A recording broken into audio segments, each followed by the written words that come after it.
So first of all, thank you. My name is Brian Gannon. I was a friend of Tom's by way of my friendship with his son Gerard and the entire family. A couple things. I'm going to share some stories. They are my stories, but I think you'll understand the fondness I have for Thomas and what we all can think about Tom in memory. The irony of the song "On Eagle's Wings" and rising and holding in the palm of your hand, it makes me think sitting there in the pew of Bella chastising me, holding Rochelle in the palm of my hand when she was so young. She reminded me to use two hands. That was nearly 40 years ago, so that's a joke that's been 40 years in the making, or close to. In other twists of irony, today is Tom and Bella's oldest daughter, Danielle's birthday. Danielle is no longer here with us, but she's with Tom, so we can all take comfort in that. I'm going to share a few stories, and then if anybody else wants to share, that's great. I was going to quote Ecclesiastes or Corinthians, but Father already stole my verse that I was going to use. So I'm going to quote from the Gospel of Tom, Cote. Thomas had a quote that has resonated with me for a long time, and that's just a one-word quote: yeah. Tom and I were fly fishing, sitting around camp that night, and Tom, instead of elaborating and talking too much about what we did, he merely would look at me, nod, say yep, and do a fly fishing motion.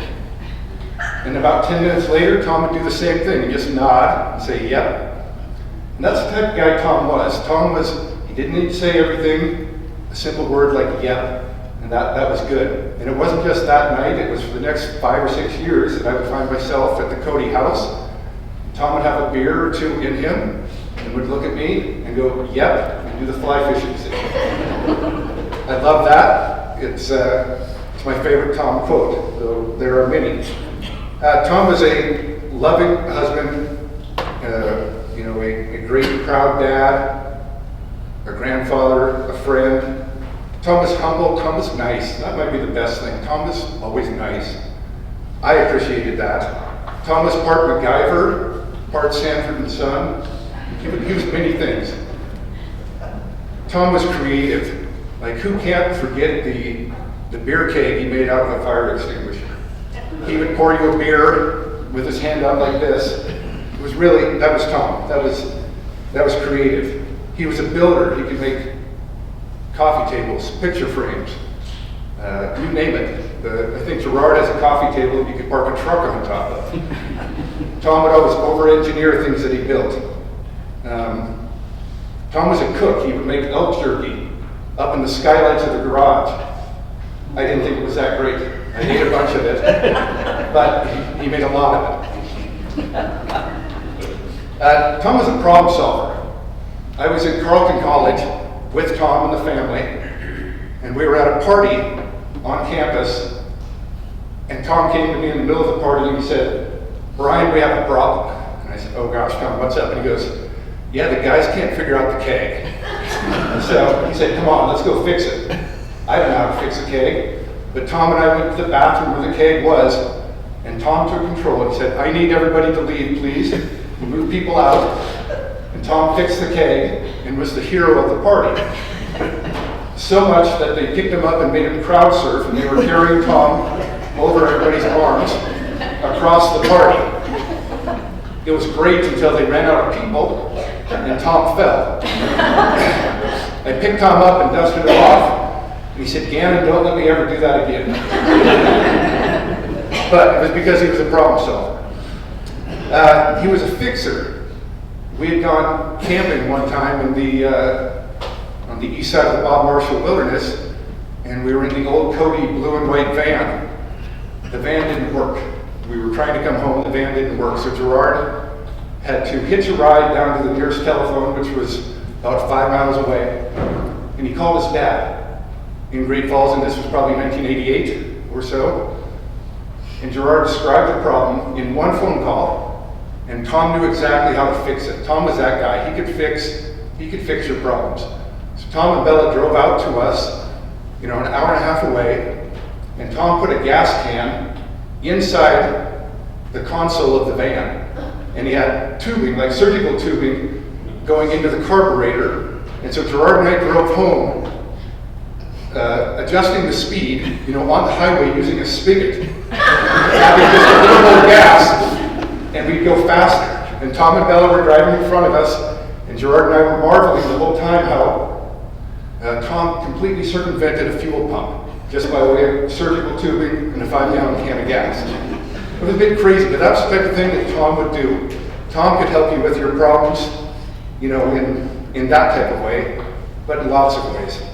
A lot of the ways that Tom and his friends got together, and I'm sure almost everybody in this room saw Tom at the kitchen table, holding court at the Cote household.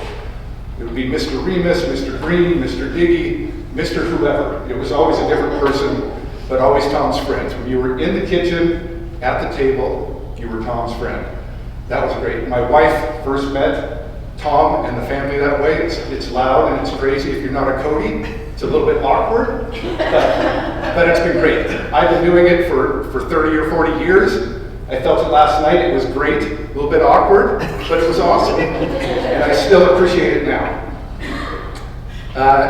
Tom was important to me in my life. He was a surrogate father or a stand-in father. In fact, at our senior night for basketball, Tom walked with me, representing my family, that was awesome. And I felt normal. It wasn't like Tom was standing in. It felt like Tom was important. And I like that. I've got a few, apropos of nothing, memories of Tom that are good. I've been at a lot of random places with Tom. I've been on mountaintops, on rivers, random cities. In fact, 12 years ago tomorrow, I was at IKEA in Sacramento with Tom. That's kind of weird. Not many people here have been to IKEA. Bella, you've been to IKEA with him because you were there. But not many people. Tom would bring me over and go, Brian, look at this. Man, these Europeans know how to build. This is cool. And so we walked around and he had that wonder and that joy of looking at things.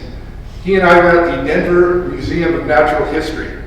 I can't for the life of me remember why we were there, how we got there, but he'd be like, Gannon, come look at these butterflies. These are amazing. And he's saying everybody had to push an individual pin into this butterfly, and there's thousands, and he was marveling at how much time it took to display these butterflies. I still don't know why I was there with Tom, but it's a good memory. Elk camp, hunting with Tom was really neat. Being in the woods, being a teenager, having Tom cook, listening to older men in the tent, old, they were in their 40s and 50s at that point. But we had the World Series on the radio, on the AM radio. I mean, that was gold. Those are memories that can't be repeated now. Went floating on the Smith River many times with Tom. I remember one time, Philip was there, I was there, Casper, you and I were there. We'd just taken off from Camp Baker, and we rounded a corner, and Tom's rafts were old, kind of small to the ground, didn't have a lot of freeboard, not a lot of float on them. And they had plywood on top. Tom had all these frames. And half of you in this room know exactly what I'm talking about. It was a Tom Cote designed raft, right? And going back to Sanford and Son, we were floating the prestigious Montana River, a little bit rough looking, but we were having fun. And Tom was proud, happy, came around the corner, and there was an outfitter on one of the expensive ranches and he was up looking at brown trout in the water, trying to point the angler to the fish. The guy has $1,000 worth of LO beam gear on, and he sees us coming around the corner right on top of his fish. And the guy goes, "What are you doing?" And he looks at us and he surveys us like we're not as cool as he was. And Tom said, "Man, we're fishing." And we just floated past, and Tom opened a beer. And as we're floating, Tom starts fly fishing. Like, "I can do it just like you can, sir." It was awesome because that was Tom Cote going, "We're as good as anybody." And it was right then when he cast the fly and it hooked the back of my head. So it wasn't, but the guy didn't see it. I didn't say anything, I let it go until something I got it out of the back of my head. That's the type of guy Tom was. I had the honor of being with Bella and Tom when they went in 2018 to see the heart doctor about a procedure Tom was having.